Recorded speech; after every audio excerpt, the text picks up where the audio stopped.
The Boondokl Bedtime Stories by Dr. Robert Lefevre, number 18. Back at the Poodle household, all the Boondokl were very busy getting ready to go next door to the Black household, and then on to the church fete. There was just one problem.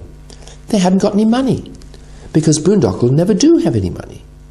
But, as Sam, the responsible Boondokl, said, you can't go to a church fete and enjoy yourself without paying for things somehow, and contributing to the costs of repairing the church roof.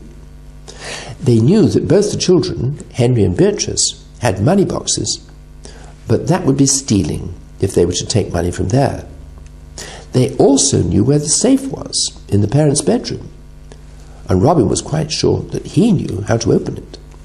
Open sesame is a modification of my unfasten program.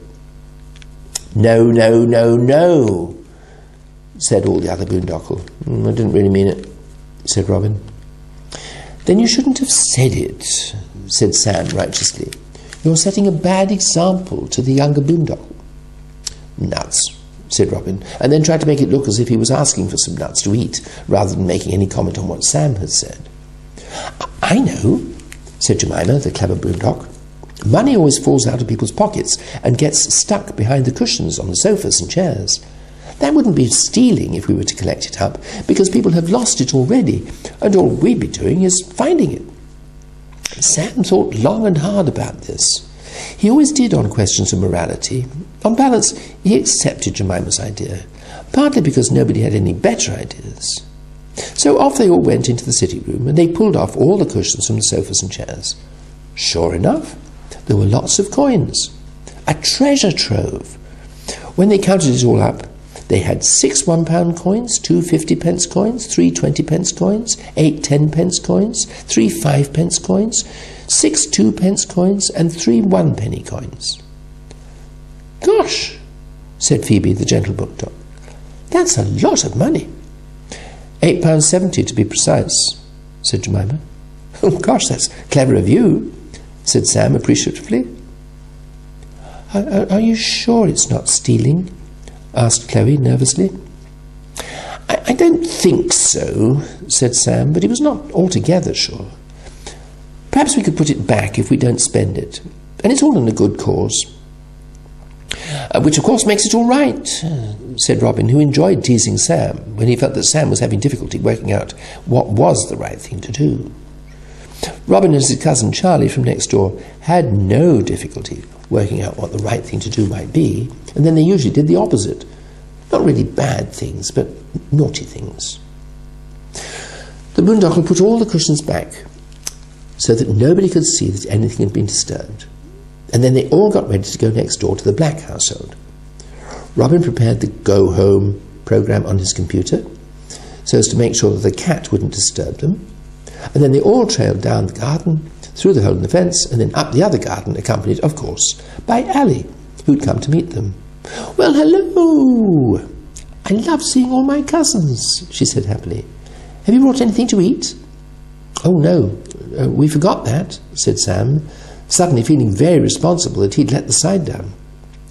I could go back and get some nuts and berries and grains, said Phoebe, the gentle Boondokl. No, it doesn't matter, said Allie. I was only asking. You never know, we might be able to get something to eat at the fete. There are bound to be lots of things left over.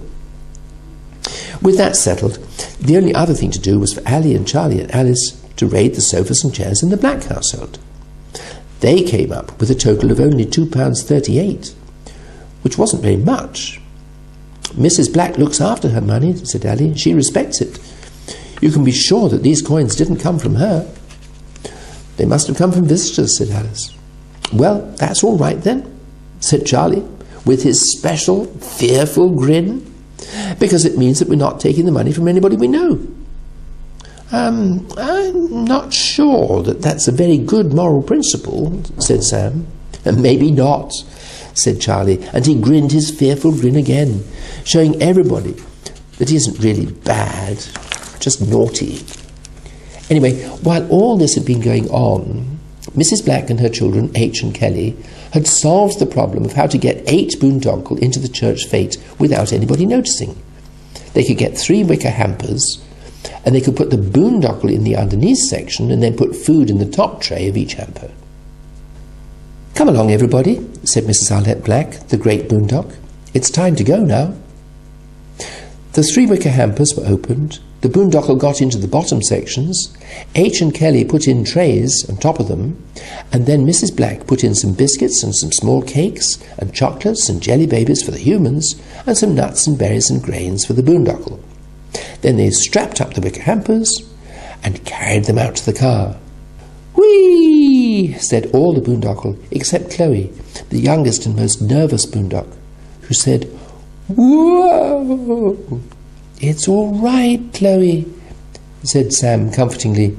"You can see out of the basket through the spaces between the wicker stems." "Oh, so I can," said Chloe, much comforted by that observation and by having Sam to look after her. The children put the hampers in the back of the car and then got into it themselves. Mrs. Black pressed the button that let down the ramp and wheeled herself onto it, and then pressed another button that raised the ramp again so that she could drive the car from her wheelchair when it was securely fastened. "Off we go, everybody," she said. "Whee!" said all the boondokl, except Chloe, who said, "Whoa!" To be continued.